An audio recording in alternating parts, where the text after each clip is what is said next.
I'm Emmalynn. And I'm Jessica. Today we are going to be doing our August wrap-up. I almost said TBR. Yeah. I think I would know what month it is, considering I want the summer to be over so badly. Fall is among us. So I actually have a mix of, I'd say, some summer reads, but you'll see when I hit my fall breaking point. I feel like the same could be said for you. Acclimatize. Acclimatize. When you started to acclimatize. Acclimating. Anyways, I'll go first because I think I have more. I have 6. I have 7. Oh. Perfect. Wow. Go ahead. Okay, my first books, I'm just going to talk about 2 of them because it's a duology. And I read the first one at the beginning of the month, and the last one was like almost my last read, so that's just stupid of me, first of all. Anyways, it's The Queen's Rising by Rebecca Ross, and this follows Brianna, who goes to a school called Magnolia House in Volhynia. Basically, it's called a passion school, which could sound like multiple things. I think she could have come up with a better word, but it's like art, music, knowledge, drama. There's a 5th one I can't remember. Anyways, sounds like humanities. Yeah. She's jumped around a lot. It seems like none of them fit her. Finally, she sticks with knowledge, and she's almost done with her course, and then she's supposed to be chosen by a patron to work under for a few years. And she doesn't get chosen. So she sits around for a few months, and there's someone that claims her to be their patron. And there's like some suspicious activity. She feels like something else is going on. And she quickly becomes involved in a plot to overthrow the king of their rival kingdom. I don't even know how to say it. It starts with an M. I couldn't guess if I tried. But turns into like this fantasy novel. I really liked it. The whole series is on Kindle Unlimited. Is this? I thought it was well that done. a debut book? Okay. So, I mean, there was definitely some things that I thought were like the pacing was weird, but I was still like, oh my gosh, this is her first book. Yeah. I really liked it. So You're on your way to reading all of her books. I mean, what's left? She has a YA standalone. Oh, you need to read and then the River Enchanted books, which I have the first one. I don't know what I'm doing. Yeah. I feel like it kind of intimidates me just because it has like a bit of a folklore element. I think it sounds really cool, so you should Yeah. read it. Okay. The first book I read this month is kind of a cheat because I mostly read it in July, but I did finish it in the month of That's August. okay. It's all the same. But yeah, that is Lovely War by Julie Berry. Everyone's kind of been raving about this, so I was really interested to see if it lived up to the hype, and it absolutely did. The storyline was absolutely amazing with incorporating a lot of historical elements as well. I will say the thing that I didn't like about this book though was this whole story is being told by the goddess Aphrodite, and she's telling this story to try to escape a conviction, if you will, because she's on trial for something. And so she's like, I'm the goddess of love. Let me tell you one of the greatest love stories of all time. And like, that'll win who's judging her over. So that, like, to me, I feel like the book probably could have stood without. Yeah, I feel like the author could have just made it a historical fiction romance, but she wanted to incorporate like a fantastical element, so she incorporated the gods, who have a very small role, but still, like, when we would go to their point of view, even though if it was just briefly, to me it just kind of took away from the overall storyline. So that was just me. But this is a love story of actually 2 different couples set, I don't know if it's World War I or II. I think it's kind of, it says World Wars I and II, but their storylines are interconnected, so they all end up knowing each other. So I don't know, but it was very interesting because a lot of the things that they talk about in the war element did actually happen. So I enjoyed that part. I enjoyed her writing a lot. I would absolutely read something else by her. She does have very beautiful writing style. So are we giving a rating? Oh, yeah. I would rate the duology 4 stars overall. Okay, I rated this 4 stars as well. Not quite 5-star feeling, but I did really enjoy it and would recommend it. We'll see. You read Divine Rivals first. Yeah, I do want to read Divine Rivals and compare the two because I do feel like they have similar elements. I feel like Divine Rivals more fantasy heavy. Mm-hmm. But you don't have the god's point of view. Anyways, my next book was The Lost Story by Meg Schaefer, and this was very disappointing for me. If you've watched Haley Pham's video where she talks about this book, I felt exactly the same way. It's like the beginning was really good and you're leading up to something and then it just kind of fell flat, and it felt like you're like on the outside of a conversation where like everyone has all this information and they won't give you the background. And so it's like you're jumping into a conversation and you don't know what's going on. So this is said to be a reimagining of the Chronicles of Narnia. It follows Jeremy and Rafe, and they went missing years and years ago, got lost in the woods. Nobody could find them. They came back and like no scratches on them. They didn't look malnourished. Like they were completely fine. And Jeremy remembers what happened, but he won't talk to Rafe about what happened. Rafe doesn't know why. He has no memory of anything that happened while they were missing. Then one day this girl, I think her name's, Emily, comes along. She contacts Jeremy because he has been like finding lost people ever since he got back. He has like this weird ability nobody understands. And she's like, my sister is missing. And he's like, okay, I'll help you, but we have to get Rafe.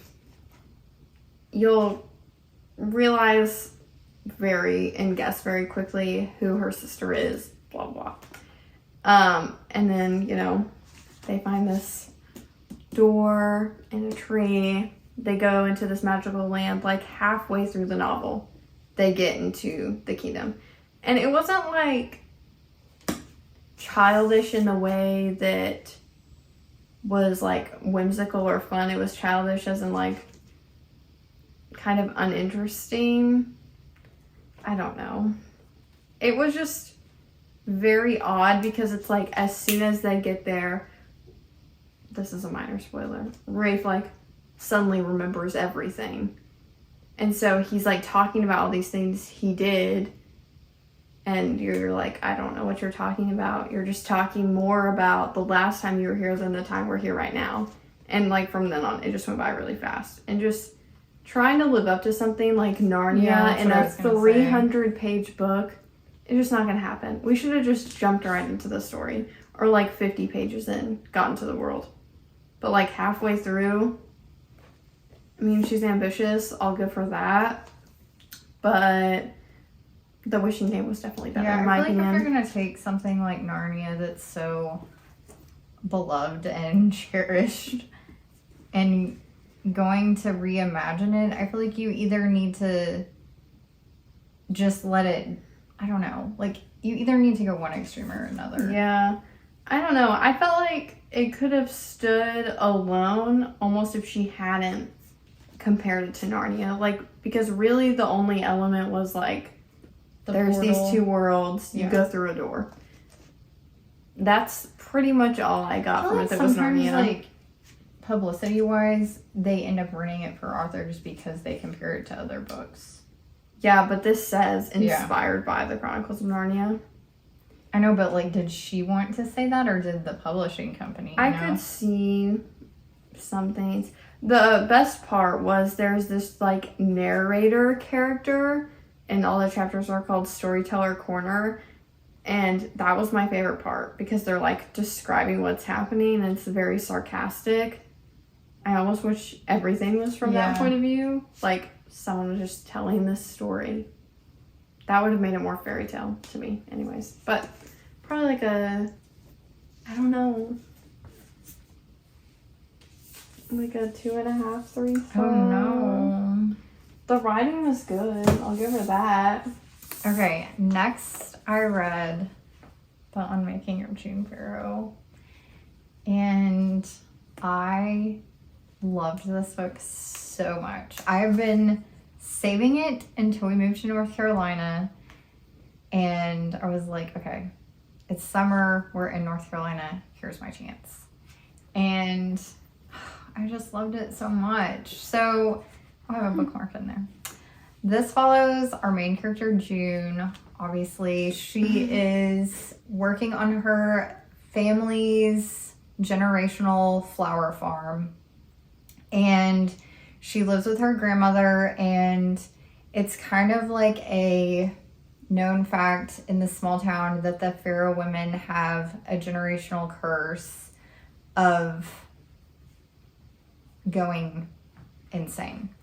And so that starts happening to June's grandmother, and she watches her decline and eventually she passes away. This is all at the very beginning of the book. And so June is like afraid that this is going to happen to her, but it actually has already started, and she's documenting the things that are happening to her that she's questioning if they're real or if they're her imagination.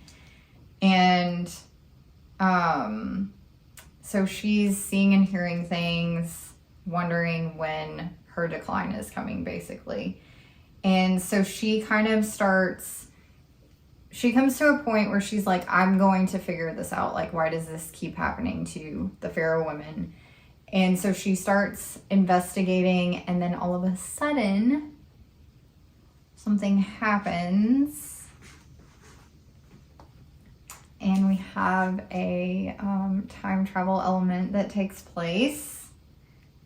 And she's given the opportunity to find out some things about her family. And that's all I'm going to say, because the rest would just be spoilers, and it would be unfair to you as the reader for me to say anything else about this book and not give you the chance to find out for yourself. So just know this book is, I mean, it's not even 300 pages.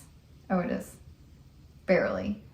And it is, I wish this book would have been like 500 pages. I would have gladly spent more time on this. This was a 5-star read, no questions. This is probably one of my all-time favorite books. And Adrienne Young can do no wrong. This, Spells for Forgetting, also one of my favorite books of all time, but I think this is even more so, just because it was really unique.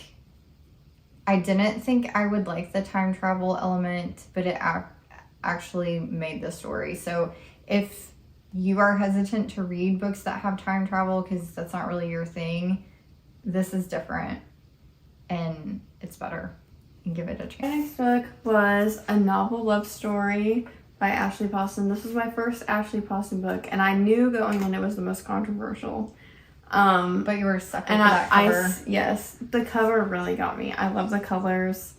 The floppiness is unmatched. Top tier. And I still went and bought all of her other books knowing this was the most controversial. I didn't care. This follows Elsie Merriweather, and she is obsessed with books. And every year, her and her friends that are all in a book club together go on this trip. And this year, something happened. No one can go except her. And she's like, fine, I'm gonna go by myself.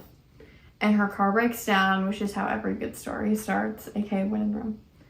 And she almost like runs into this guy with her car. Her car breaks down and she gets stuck in this small town, and very quickly she realizes it's the same town, same characters as her favorite romance series. And I did really like this book, except for one thing. I feel like Ashley Poston wrote this book, turned it in, and they were like, Ashley, did you forget you're a romance author? And so she was like, oh my gosh, you're right. And she went in and edited all these things to make it like a romance book. But really, I feel like it would have been better received as a fiction, because the romance is what didn't make sense to me. So just kind of like a cozy... Yeah, like I would have liked it without the romance, or if it was just like, oh, open-ended, you can see that like happening eventually. But the way the romance happened just didn't make sense to me. It was like very fast, and then all of a sudden... forced. Yeah, I liked both characters. I thought they made sense together, but the way it happened, I was like, this doesn't feel natural. Like, I feel like things were going well until then. So I'd probably give this like a 3.5, and maybe when I read her other books, I'll be like, oh, this is nothing like the other ones. Those are so much better. But I really wish she would have just took out the romance, and I think it would have been really good. Also, I saw someone say, it was Sarah Gurley, was like, this book would have been better if the book that was Elsie's favorite was another one of Ashley Poston's book, and she like stumbles upon the town in the 7-Year Slip, or the Dead Romantics, and then because it's like Elsie kept saying all these things about her favorite book and you have no idea what she's talking about. Yeah. Or even if she picked like another author's book, I think that would have been cool. She was like falling into Happy Place or something. That would have been really fun, and could have got Emily Henry readers to read her book, etc. But it was you felt disconnected because you didn't know why she liked this book. Yeah. Because it's not real. So what would you rate it? Like a 3.5. Okay. Next, I did myself dirty. Are you going to watch the show? I don't think so. Why? I don't know. And read Firefly Lane by Kristen Hanna.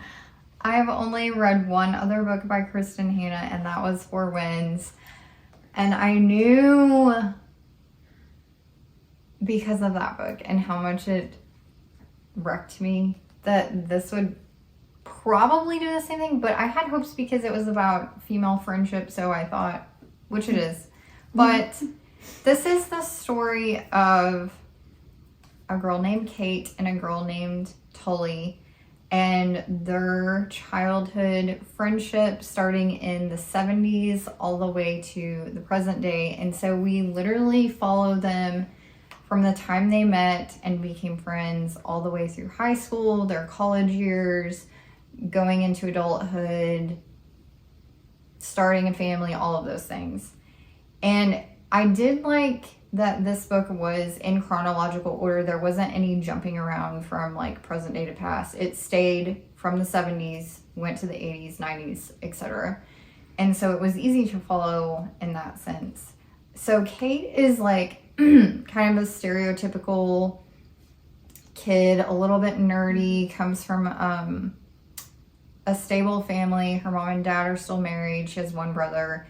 But Tully's mom is a legit hippie, and so Tully is constantly moving in with her grandma when her mom is unstable, which is most of her life, and then her mom would like show up and try to be a mom, and she's back and forth. She has a very unstable family, and so Tully is really drawn to Kate because Kate comes from a steady family, a mom who really cares about her. And Kate is drawn to Tully because Tully is like fearless and kind of wild and cool and like kind of all of the things that Kate isn't. So they're an unlikely pair, and they just form this bond that lasts over decades, not without its problems, but the last few chapters of this book, I was crying and couldn't stop, and I literally was saying why out loud. It was so sad. So sad. And so you have to know that going in. You have to be emotionally prepared for this because the ending will absolutely destroy you. I'm not kidding. It will destroy you. Like, your soul will be crushed, and you'll think about it for the entire day of how incredibly sad it was. But it's so good. So I don't know. Maybe only read it if you're in a healthy emotional state to be able to take that. I did enjoy it. I did get frustrated a lot with Tully as a character. She's a very frustrating character. I got mad at her. Her choices were oftentimes more terrible than good. She does kind of mistreat Kate at times and take advantage of her. So I did get a little frustrated with her, but it's still so good. And I will just say, now moving forward, anytime I'm about to read anything by Kristen Hanna, I will need to check my emotional well-being before doing so. Because, wow, they're just really good, but they wreck you emotionally. So, yeah, this was good. I would give it 4 stars. I would give it 5 stars if it didn't destroy me as much, and if Tully was a little bit more redeeming. That was probably the point. Yeah. I mean, you have to have, I guess you have to have, amongst 2 female characters, you have to have one that, like, maybe you're rooting for a little more than the other. Or maybe Tully is relatable to a lot of people because she's very, like, self-preserving and, like, ambitious. And so she, like, kind of stops at nothing to achieve her goals. But, yeah. Firefly Lane. And I honestly am just really proud of myself because let me just say, I read every book I drew from our TBR jar except 1. I read all of them except 2. They're both summer romance books. And something just clicked in me that was like, I don't want to do this. Well, I'll tell you what. This is so unrelated. Our beach trip got canceled. Yeah. And so I was like, I'm not really in the mood for these, but I don't want to read fall books at the beach when it's like 90 degrees. So I drew these books. I was really hyped. Now we're going to Virginia. We're not going to the beach. No. We got rained out. So I was like, forget this. Yeah, I didn't. Save it for the another only day. one I didn't read was Part of Your World. Yeah, I had beach read and summer romance. And like beach read might still happen. Yeah. It just might not make sense for the time and place, but it's more like literary fiction. Yeah, than... that'd be fine. Anyways, this book is Listen for the Lie. And we've had this since March of this year. This was the book of the month. And I actually really liked this. I don't know what clicked. I was just randomly really in the mood for a thriller. This one, I feel like you could say is objectively long for a thriller. Maybe not to anyone else. It's 330, which I think is 330 book of the month pages is a lot for a thriller. And this follows Lucy, and when she was, it doesn't say how old she was, but anyways, years and years ago, she was accused of murdering her best friend in small town Texas. So she uprooted her life and moved to California, and it's been years since that day, and her grandmother calls her and she's like, can you please come home for like, I think it's like my 80th birthday or something. She's like, fine, only for you. So then there's also this podcast that's starting to come out about this cold case that was never solved. She was never convicted of killing her friend. They just dropped it. And so this guy is also in town, and you soon realize that like the grandma is working with the podcaster to try to get Lucy to do an interview so that she's proven innocent. And it was really fun. I feel like it was like adult Good Girls Guide to Murder, or almost like the whole book was like the last Good Girls Guide to Murder book. I really enjoyed it. I feel like it had a literary fiction element with like just a bit of mystery because it was a cold case. And I really liked that because I feel like it made it more believable. It kind of felt like a TV show because you just got to know all of the characters so well, even though it was only in like 2 POVs. And then also I love, of course, the podcast element with like the written transcript. there was just a lot of like multimedia stuff and text messages that made it go by really fast. So I didn't really expect to like this at all. This is her debut novel. I would probably give it like 3.75. Sure, that book wrecked me. I was like, I just read something like fast-paced, kind of mindless, but something fantasy. So I needed to read this, but I was like, I'm not quite ready for that yet. Not ready for the brain power that this requires. So I was looking on Kindle Unlimited, and there was a book that I had seen another YouTuber talk about. It's called Heart of Red, Blood of Blue, and it's a technically Christian fiction fantasy book. There's not really, I don't really know why it's Christian, because it doesn't really have any religious elements in it other than like they might pray in it or something, but I guess because it's Christian published. Anyways, it's about this girl named Gisela who is born an albino, and she is a princess in this royal family. And so her dad, like, to secure his kingdom, marries her off to this other kingdom's ruler. And at their wedding, I mean, she's like a teenager when they're going to their betrothal or whatever. At her wedding to him, this like massacre happens. The guy she's supposed to marry is killed. Like there's like all of a sudden there's like a war between their two families at the betrothal. She escapes. There's like a lot of people in the royal family killed, and she kind of goes into hiding. And so she's just like spending the whole rest of her life in hiding, like moving around. She only has like her governess kind of lady and then her royal guard, and that's literally the only people she has around her.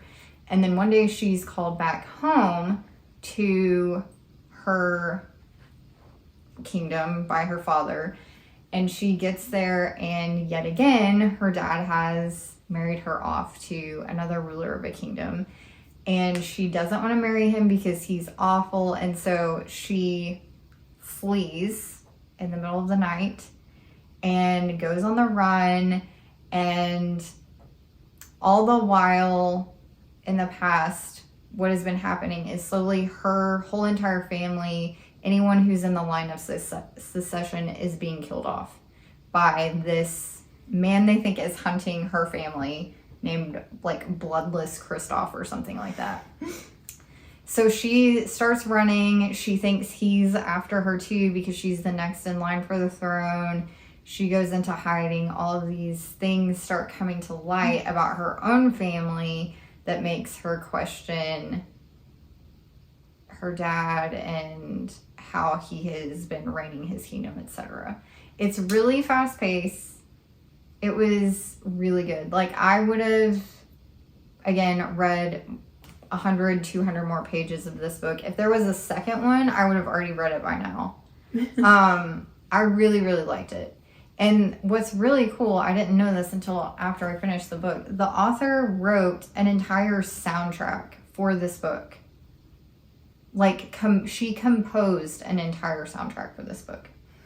Like, because she is a classical composer as well as an author. So she has this whole, like, reading experience, basically. And you can listen to this whole soundtrack as you're reading the book. So I really missed out on that opportunity because I didn't know until now. But I would give this book 5 stars. I absolutely loved every second of it. There's nothing I didn't like about it.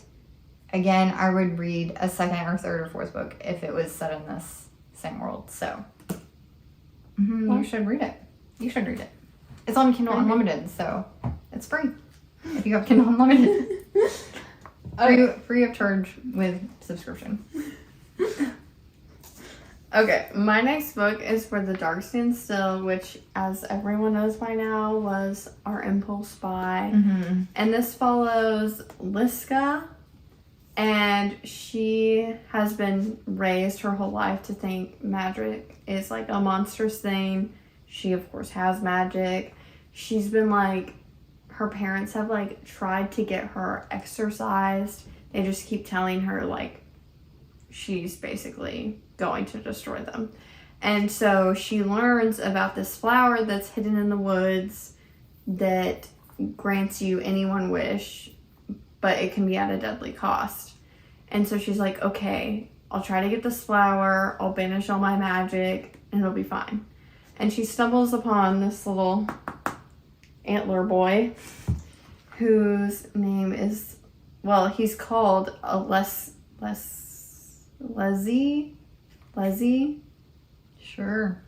And for the longest time, I thought that was his name. Turns out that's like his species. We do learn his name. So he's like a demon of the wood, as in he guards the woods. He lives in this manor and he protects everyone in the surrounding area. But meanwhile, they think he's like actually like haunting them. And there's like all these little spirits, which were my favorite part, you know, like little kitchen spirits you have to feed and those kinds of things. And he's like, if you work for me for 1 year, I'll grant you your one wish. And so we just follow them throughout a few months.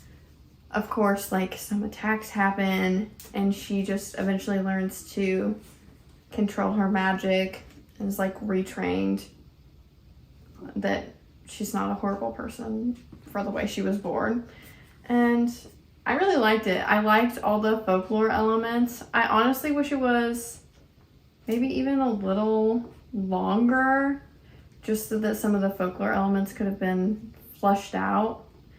But all the little creatures and side characters that couldn't even talk were my favorite part. And the cover, still the best part, actually. The cover is the vibe. So I guess I give this like a maybe like a 3.75, 4. Okay. No 5 stars for me this month. Okay. Next, I picked up this and I was really brave. And I was like, okay, I'm going for it. So I went for it. And I'm now reading the second book, if that tells you anything about how much I enjoyed it. But this is a sci-fi fantasy book set in, it's hard to explain because it's set in space on different planets, but that's not a huge part of the story. The main part of the story is very political. So in this world, we have almost like different caste systems, but they're separated by color. So at the top of the caste system, you have the golds, who are like the governors, the political leaders of this world. And then at the bottom of this caste system, you have the reds, who are like the miners, kind of like the 12. Exactly. They're very much reminiscent of District 12. They're impoverished. They barely have enough to make ends meet. They're in a lot of ways like starving. And so our main character, Darrow, is a miner. We go on into like the depths of Mars to mine for helium. They're mining for helium. Not really. They're going to collect helium, basically. So anyways, so Darrow is this, they're called helldivers, is what the miners are called. And he's very young. He's only about 15 or 16 years old. And he's married to his wife named Io. And he's very content with their life, even though like they're barely making ends meet. Basically, their whole population is enslaved to the golds because they just have to live off of mining helium for the wealthy. And so she wants a better life and he's content with his life. And she oftentimes gets like really frustrated with him because he's just okay with society being the way that it is. And so at the very beginning of the book, something happens and they both end up getting in trouble.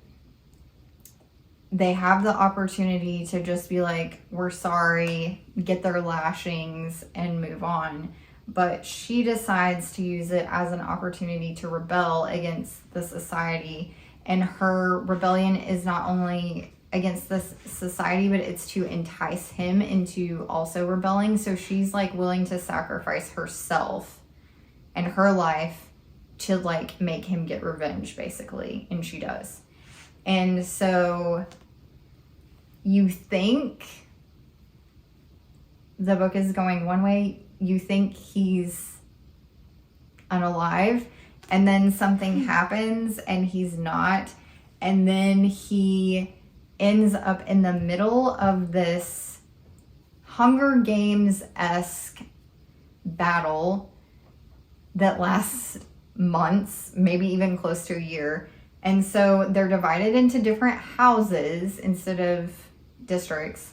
Like, and we have House Apollo, House Aries, House Mars, House blah, blah, blah. And so they're all fighting to win.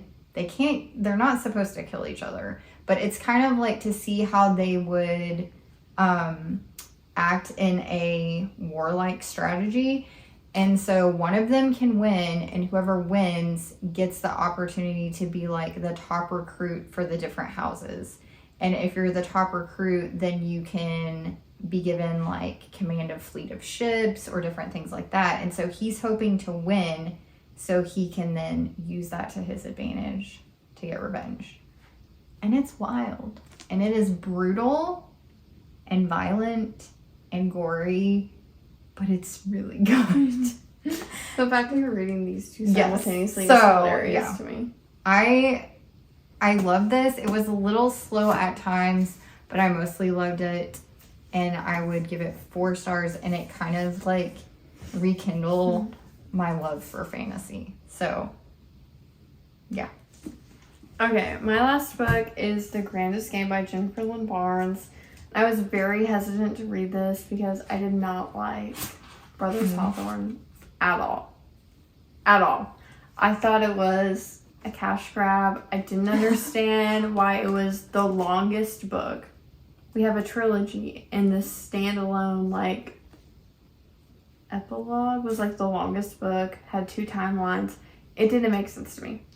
This is the start of a new series in the Inheritance Games world, and this follows Lyra, Rowan, and Gigi. And you'll remember Gigi obviously from the Inheritance Games books. Love her. And this takes place in the 2nd annual Grandest Game. You'll find out why we didn't follow the first one and why she chose to write about the second one. It'll make sense. It sounds frustrating. I thought it was stupid, but it makes sense, I promise. And the big tagline is 7 tickets, an island of dreams, the chance of a lifetime. And so there's 7 people in this competition, but we only follow 3 of them, which I thought was fine. And you'll understand why also. It's because there's like some team elements. So you get at least 1 POV from each of the teams. And I will say one thing that was confusing about this for me is there's going to be a second book, but I thought we would follow like another Grandest Game. No. Same one. This whole book is only like half of the first game. So the next book, we're still in the Grandest Game, which is fine because I was very entertained. Do I think that this was like riveting piece of work, like should get awards? Not really. But was it really entertaining and basically like another version of romance for just how entertaining it was? Reality TV?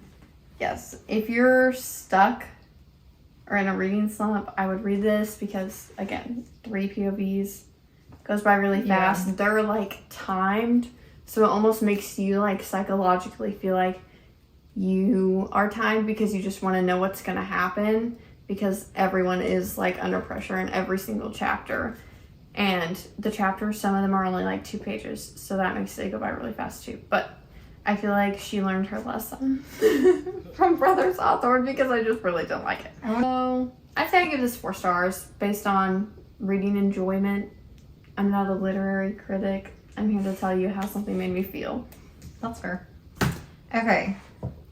So I actually started this book before Red Rising, and then when I started reading Red Rising, I put this down to just read Red Rising. So I was like, oh, I need to come back and finish this.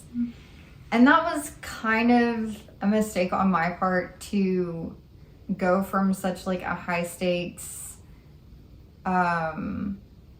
intense, a lot going on book to like, we're in our cabin making jam. With our talking plants. Yeah, with our talking plants. And I read this book too. Yeah. So this follows our main girl, Keela, and she is just happy living her life as a librarian with her assistant, Kaz, who is a spider plant, who is actually my favorite character in this book. Actually, like, no questions. But then all of a sudden, the kingdom that she's a librarian for, where all of like the magical books are kept, is like sieged because there's a revolution happening, and so they set fire to the library, and so she escapes with as many books as her and her spider plant assistant can carry out. And so she flees to her homeland, basically, where her parents had a little cabin and she grew up, and she's like, this is the furthest I can get away from the danger that's going on. But she's scared because a lot of the books that she takes with her are spell books, and magic is illegal for anyone who's not like a sorcerer. So she goes to this cabin and she's like, how are we gonna make a life for ourselves? Like, we don't have any money. I don't have a job here. And so she decides, I feel like this town needs some jam, because the bakery has all these pastries and things with no jam. And so she's like, yeah, I'm just gonna make jam. So she finds like a recipe book, and it has a jam recipe from her parents, but she has no berries. So she's like, oh, I'm just gonna get out my spell book and use a little tiny spell to make these berries grow so I can make jam. So she does that. She ends up selling jam, but she decides she wants to do a little more for this land and sell them like remedies that are actually spells, but she's just gonna call them remedies. So she has like this little undercover, under the table business going on, selling jam but selling remedies. Then something happens. She thinks they're coming after her. It ends up being something else. There is a mystery element, kind of.